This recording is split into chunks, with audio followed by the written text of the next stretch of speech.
Welcome to the Vinyl Verdict. I'm Jacob. I'm Mark. Wait. Yeah, how'd you get here? This is Mark Strothmann, everybody. Finally, we're going to tell your story and, I don't know, just chat about Badfinger. It's a fireside chat. Cheers. I wanted to put Say No More here because you said this is your favorite Badfinger album. It's a hot take. Yeah, it's one of their best. Close to your heart, obviously. So let's back up. Let's get your story of when you first heard of Badfinger. So, because of my dad, he would play Badfinger. And I'd be like, Badfinger, that band who did Come and Get It? I never knew about No Matter What, or Day After Day, or Without You, or any of that stuff belonging to Badfinger, and I never, ever heard Baby Blue.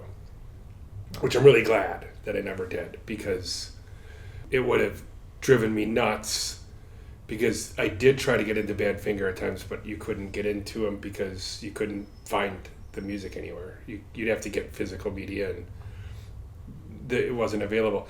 And then in 2004, I tried finding Badfinger online, and there were just the re-records, and it was like obvious.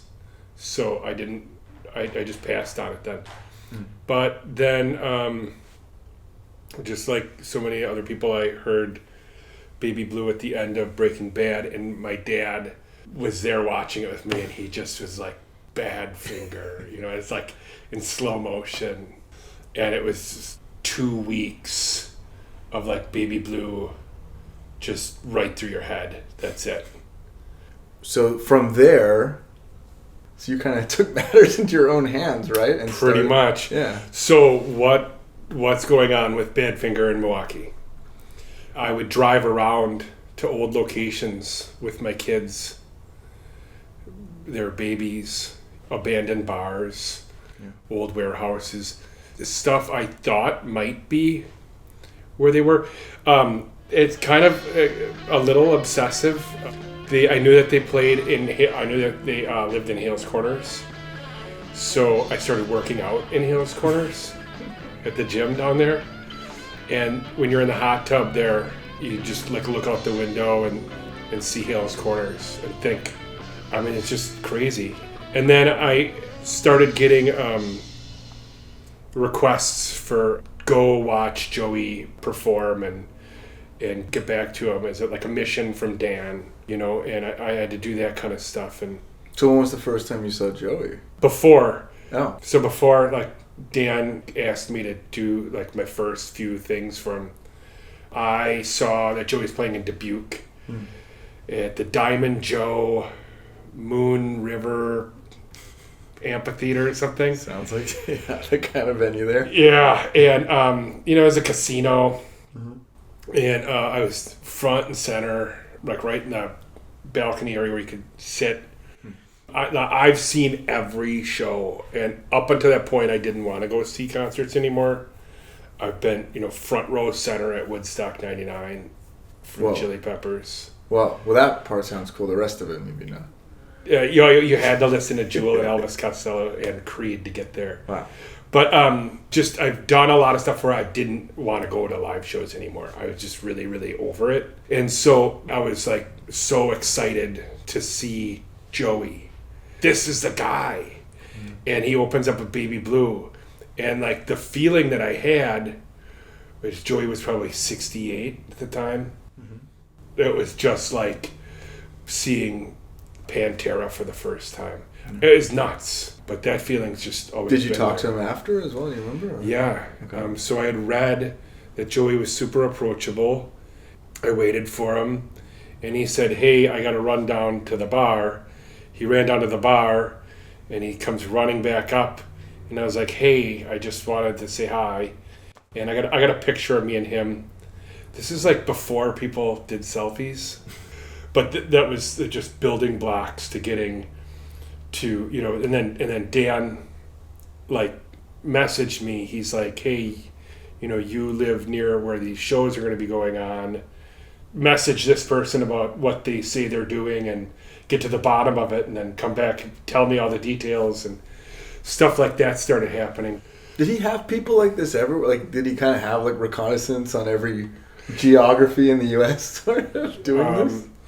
I'm just curious. I'm just picturing like the mob boss who has like the... So he told me, he said, you know, I've dealt with double agents before and stuff like that. I'm like, I'm an agent. Yeah. You know, Dan was very, very intelligent, and this was his life. So like anything, when you dedicate that kind of time and stuff, you're dialed into what you want to do. In between all of that, I was just doing my collecting and my researching. And so I started this file where I just have a research file. And I still do it. I'm up to file 18.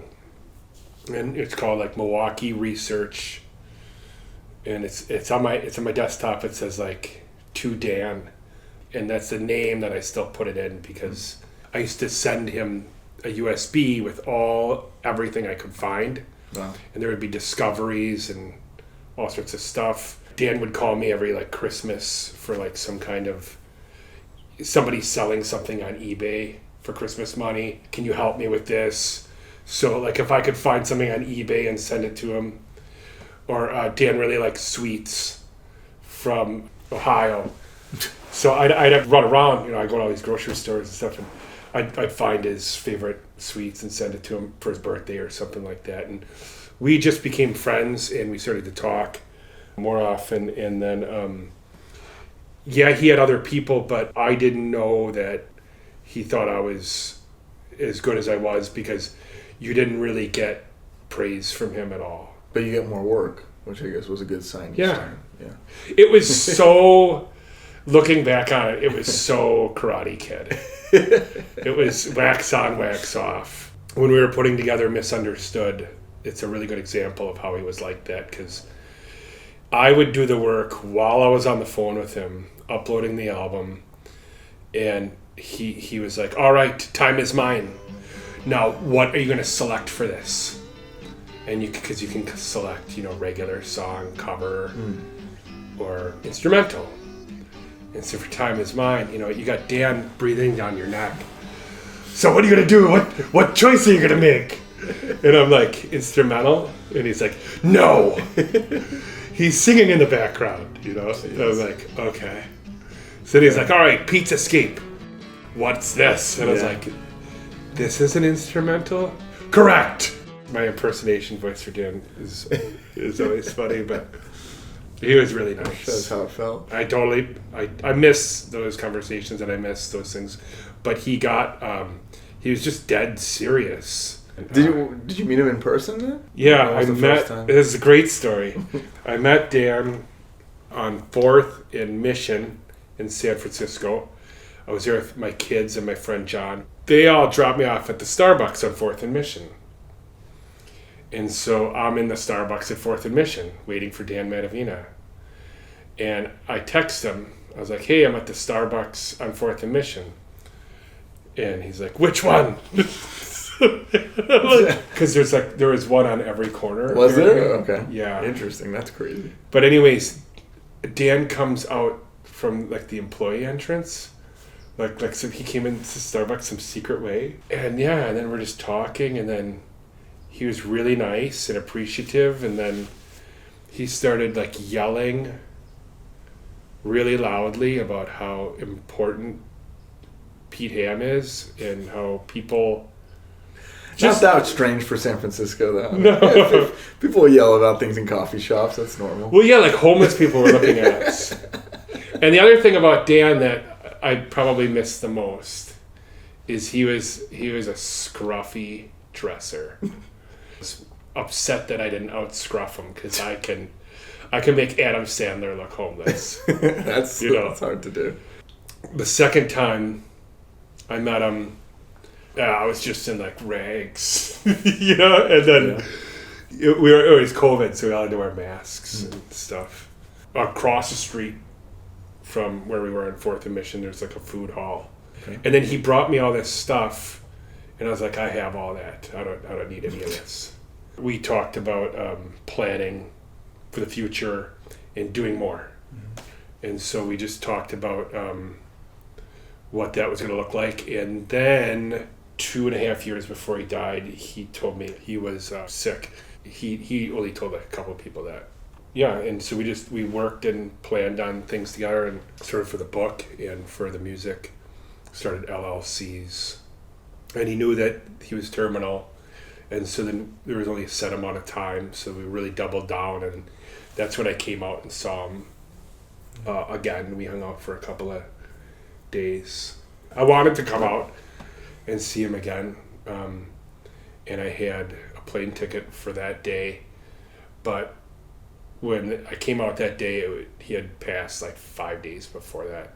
Okay. Was it 2.5 years? Was it mostly about that knowledge transfer, the brain trust, and getting you up to speed and share? Or were there any, like, I know you mentioned misunderstood, were there projects like that he felt like he needed to finish in that time as well?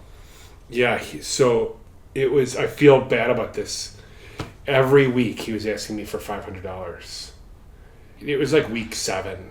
Yeah. I was like, hey, how much longer is this going on? Yeah. And he's like, well, you said, and I was like, okay, yeah. So I, have all of this stuff centrally into one place now. And I can see that exact thing that he was doing. He was going to this place where they would transfer everything digitally, and it just cost $500 every time. And so all this stuff that I would have kept paying it though, because I would have had whatever else he would have been trying to pull out of his head.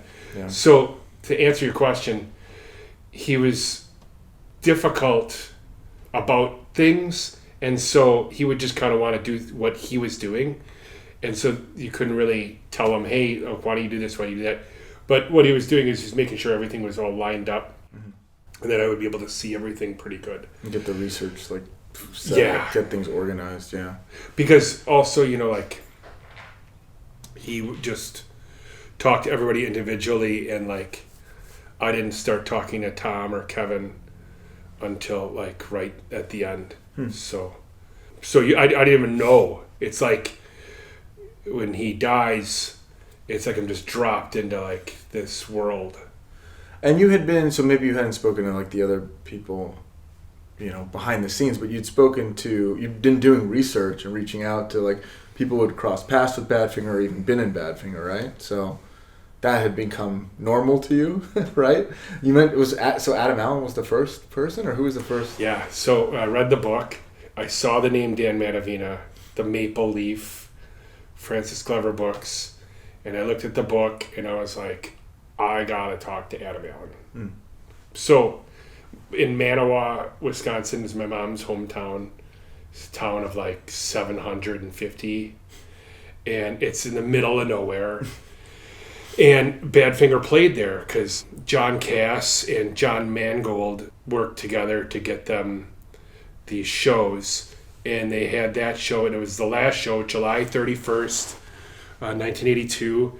Adam Allen didn't get paid. He had put up a stink a couple of days earlier. And John Cass said, he was so mad, he screamed at him. He said, now, not only are you not going to get paid for anything, but you're not going to get paid for any future shows either. And Adam went up to Manawa and played the show anyways.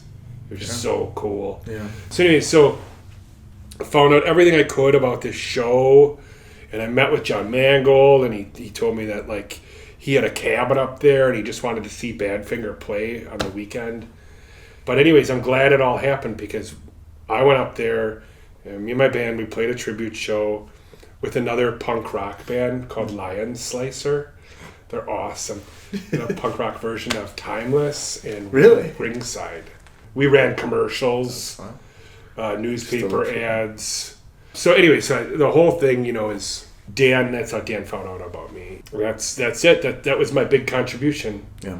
And it was over after that. Really, that was I gotta get this passion out. And so then, Joey played in Dubuque, and I saw that.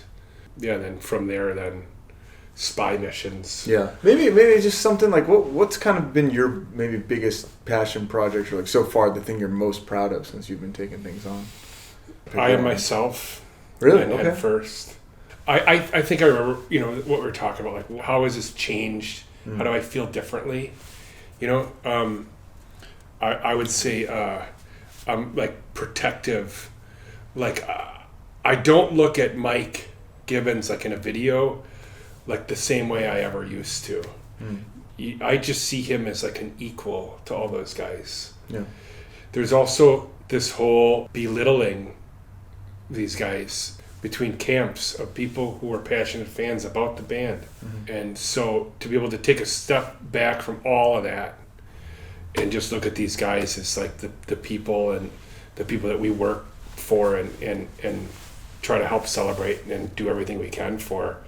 There's some things that I'm working on that if that could happen, I would really feel like this was a huge success that I feel like I helped generate. When Gwent Gardens came out, somebody posted, this is the last of these songs, like just like they knew that this was the answer. And I was like, well, I don't know where you're getting your info from, but so I think that it's interesting that people can't see all these things and I can see what we have and deduce like what would we be able to do. So that's great. This is stuff that's going to happen. So like what is more exciting than that would probably be seeing a book. I think what's tough is the music, it's there. It's polishing up, like you said, it's packaging it the right way, it's marketing, it's all. The book is actually, it requires new information and new kind of research and that is another order of magnitude in difficulty, I think, in actually building a new product that's never been there. Yeah. It's going to take a little time, but you'll do it. Everybody's got to work together. All right, I think we covered most of it. If you don't have anything else, I can give you a hardball question. Yeah, I don't know. Go for it. I mean, we could if you could ask each member of Badfinger one question, what would it be? I mean, we can do hardball stuff all day. I would ask Mike Gibbons, why were his demos so minimalistic? That's a good one. Because like Back Again, and Rockin' Machine, that's how he wanted them. When you listen to his demos, it's very just like, this is Mike's song. It'd just be great to know more because he was so different. Yeah. We're so lucky to have him. I would, if I talked to Joey, if I could say one thing, I would just want to tell him that I'm just sorry that I never got a chance to help change the way things were. You got a chance. It was just later than we would have liked. But you are changing it. Tom Evans, I'm just such a fan of his style and his music. I would just say, probably like the same thing I'd want to ask Kurt Cobain, like, where is this coming from? Like he's just like raw. He's like Jeff Buckley or something. That's true. You wonder how much more. You never really hear about his the origin story of some of that. Pete, maybe what would he consider? How would he rank his music? Yeah, would probably be how I'd want to know. I'd want to know what did he think was good, because I think it was really difficult for him to gauge. Like in the book, there's like Love Will Be was turned down by the band. There's a bunch of Gwent Gardens songs that he presented to the band during Ass. Yeah. Because when you listen to the Pete Ham demos, I really think Pete wouldn't remember half of those songs if you asked him at a certain point, a year later, that he was just working on it for an hour and never thought about it. And there's other ones like that, like you're telling Level. I've always had the speculation that, he probably did record them 3 times and he went in and actually did want to make it into a band song, and for whatever reason that didn't happen. So we don't know which was in which tier to him, Yeah, and then you also hear like the failed experiment with like Copper Tone Blues, and you hear like, oh, is this how the demo? Because there's a really good example of the song not making it, after they tried it, and also like this great, probably one of Pete's best songs. I don't know. I mean, just the chance no one knows. The demo is pretty much very similar to the style they go in and do it. Then you listen to something no matter what, and you're like, well, yeah, I mean, you see the way the band transformed that. They probably could have done that with any song that he brought in. So it's hard to compare to the demo. Well, some songs are way more straightforward, especially when they're rockers. Yeah.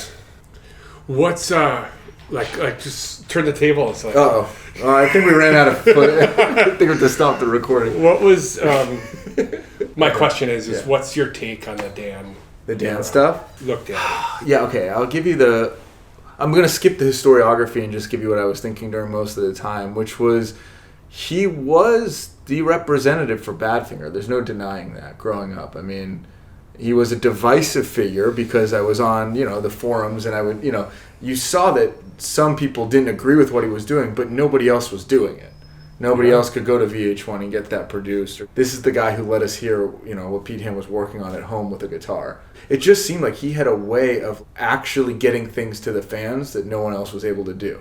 And so that was really appreciated, but that bias was always known. So I came along, and my dad already had, 7 Park Avenue, and he had the book, which, if you see it, I mean, it's completely, the spine is falling apart. He's read it 100 times. It's the most, pages come out. You have to, keep it all together. Yeah. And that's what I would read, right? Wow. But that was the Pax Romana, late 90s. Just, like we were saying, gold after gold. Badfinger documentary, VH1, the book, the Pete Ham solo CDs. And then as soon as I got into him, it just felt like it was all falling apart. It was like Mike passed away, the year I got into Badfinger. I remember the Perfection CD, okay, this is the same thing we've already heard. And I saved up for 2 months to buy that on eBay, I remember. And I was like, it's just the same songs. Yeah. But they're specifically good mixes. They are. But it was where's the new material? And then I think 2010s, it felt like Apple did that and got it out. But I'll just say there was this kind of Dan did great stuff, but where did he go? That's the way it felt a little bit, I think, in the 2010s for me. Yeah. And then since 2023, it just feels like the floodgates have opened again. It's just incredible that it was all there. And it does make you feel just what was everyone waiting for? I mean, not to be glib, but there's so many people who never heard these songs. Joey included, right? He never heard. I think that's probably, going back to the hardball questions, that'd probably be my question for Dan. Dan, yeah. 4.